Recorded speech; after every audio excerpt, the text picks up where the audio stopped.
Guess who's sick again? Hi, yours truly. So, today we're going to be talking about Nendoroid dolls. Now, they are a product line from Good Smell Company. I would say they're new, but fairly new in comparison. There's a handful of characters that are available as Nendoroid dolls, and I have Kagumine Ren and Kagumine Len. These are the only two that I have, so I'll be speaking off of experience from these two items and these two items only. Now, a disclaimer for all little videos like this. It is not up to me to determine what your collection looks like. Your collection looks like what you want it to look like. If, even after this video, you hear all the pros and cons, you still feel that you want Nendoroid dolls in your collection, go for it. Who am I to tell you what your collection should look like? With all of that out of the way, let's get into the video. First of all, we're going to talk about the price. These are $70 each. Whether you think something the size of your hand is worth $70 is up to you. I do have Nendoroids that are dismembered back here. I do have Nendoroid. His foot's missing. And, you know, they go for like $50, $60 a pop. That price is not unheard of. So I would say they're at about the same price range as a normal Nendoroid. But one of the biggest things that sets a Nendoroid doll apart from a normal Nendoroid is Nendoroids tend to come with a lot of accessories. And Nendoroid dolls don't come with any. My Ren and Len didn't come with a single accessory. They came with the doll itself, the outfit, the stand, the base. Actually, it comes with two separate stands. The stand, the base. There's a little magnetic piece that lets you use the stand anywhere. Longer stand, shorter stand.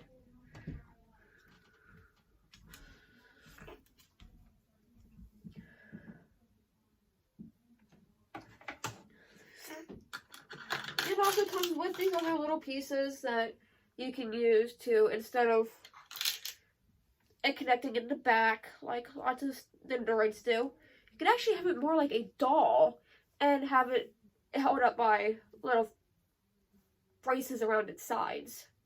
That is an option. Have I ever used that option? No. Will I ever use that option? Probably not. Is it still there? Yeah, it's still there. You can choose that.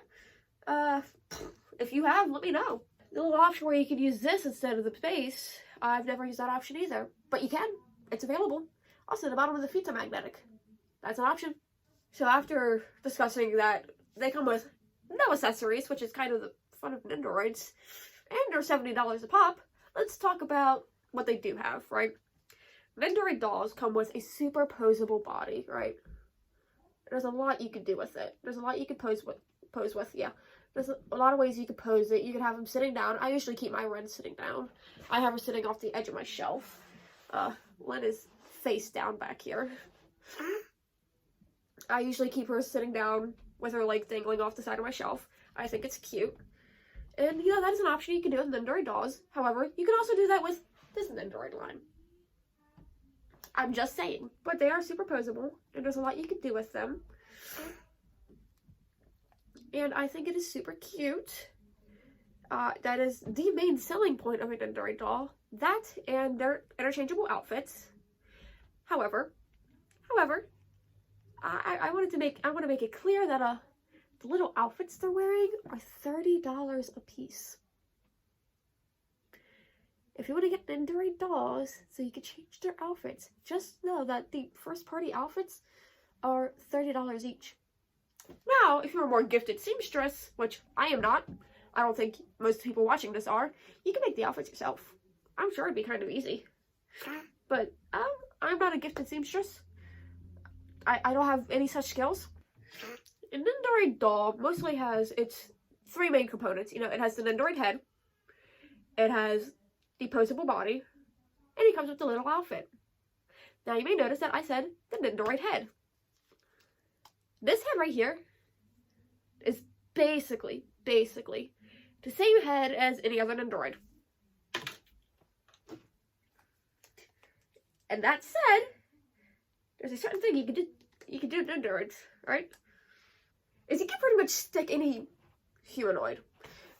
Nendoroid head, where's your antenna? His cowlick's missing. You can pretty much stick any Nendoroid head on the doll body. And you can get the doll body separately. Oh my god, his little antenna thing's across the room. Anyways, yeah. So you can actually stick any Nendoroid head on the doll body. And I think that's super cool, that's super cute. And you also get just... That speaks for itself. The number of characters that I would love to just randomly dress as Hatsune Miku. Because buying her outfit separately is how I know. It's how I know they're $30 a pop. Did I buy it? Yeah. Should I have? Probably not. But, do I just like randomly dress in characters as Hatsune Miku? Yeah. I think it's funny. But I also think this is kind of funny too. But anyways, I feel like the ability to dress up the characters is one of the biggest perks. And I think that's so much fun. That said, I've had issues. This is my Len body right here. I have had issues with his left leg just popping.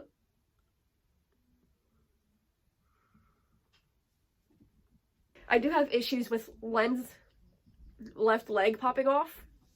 And when you pay that's a little washed out. When you pay $70 for something new, you kind of expect its leg to stay on, right? Maybe that's just me asking too much. But it does reattach pretty easily, and, you know, it stays attached. But, again,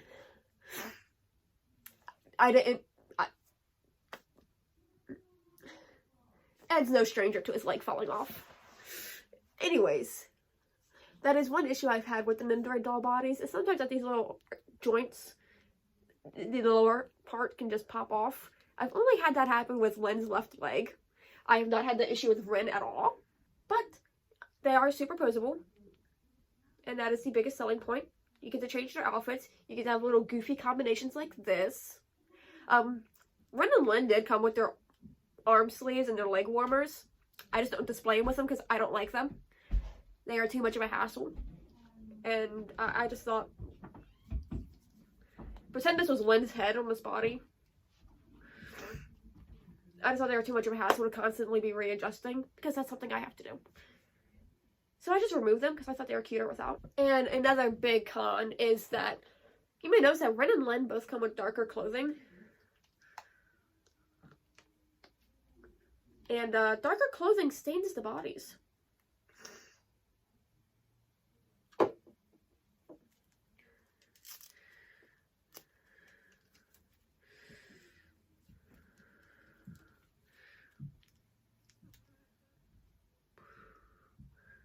There's some staining. The darker clothing does stain the bodies. And now on the packaging, it does clearly state that that will happen. But I need to know how many of you guys buy Nendoroids to store them. I view them as display pieces, and it suggests to store them without... I almost grabbed the wrong head for this body. It suggests you store them without their clothing on, but I display mine. They get displayed all the time. They stay out on display, and I'm not going to display them naked. I'm keeping them clothed. So if you have an issue with the staining, then keep that in mind. They do stain. However, if you're keeping them in a normal standard outfit, you're not going to tell the staining's there. And if you switch them into outfits where those stained parts are covered, you're not going to notice. Now, if you're putting them in something that has a little bit more skin showing and the staining is visible, tough luck. Tough luck. That's on you. I'm sorry. But aside from that, those are really the main pros and cons, right? Big pros, they're cute, they're posable, and they look good in the collection, they really do. Cons, they're kind of expensive.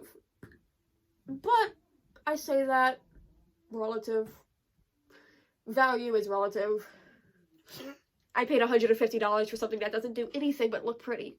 It does a really good job of looking pretty, but that's all it does. And the cons are expensive. They're a little expensive.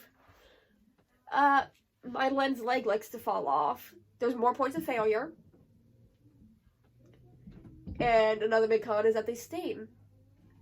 And I think the biggest con is if you have the normal Nendoroid for these characters, I don't. If you have the normal Nendoroid for these... Oh, another con. They don't come with that many accessories. Actually, they don't come with any. So that's another big con. No accessories. If you have the normal Nendoroid for these characters, I don't think getting the Nendoroid doll additionally is worth it. Now, I don't have the normal Nendoroid for these characters, and I do enjoy having the Nendoroid dolls. They're fun. They're cute. I have a very busy lifestyle. I don't really get to mess with them or pose them that much. But that said, if you have the time to actually do that sort of stuff, then go for it.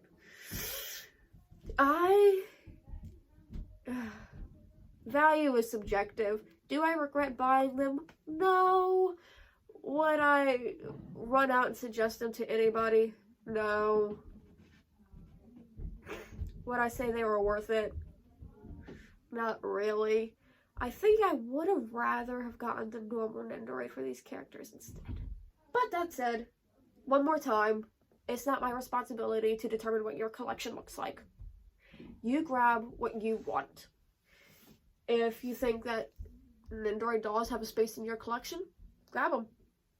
They are a little expensive.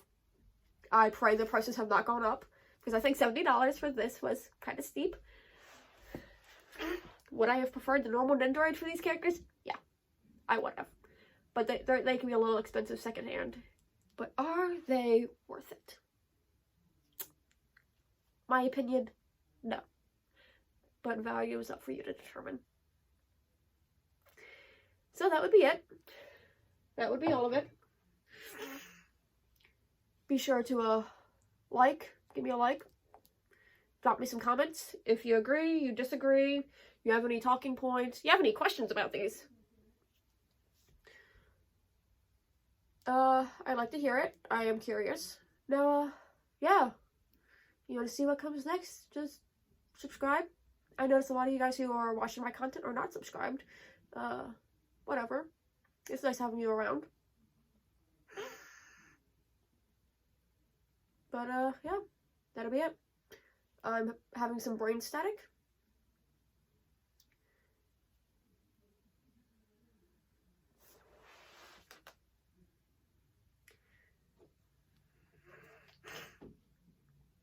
There's going to be some video links. You can check those out next.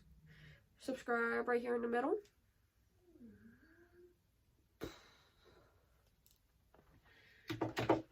And watch me take a sip of my tea from my cute bunny mug.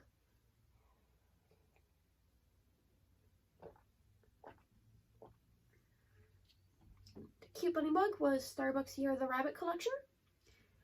I have not seen it available for like weeks now.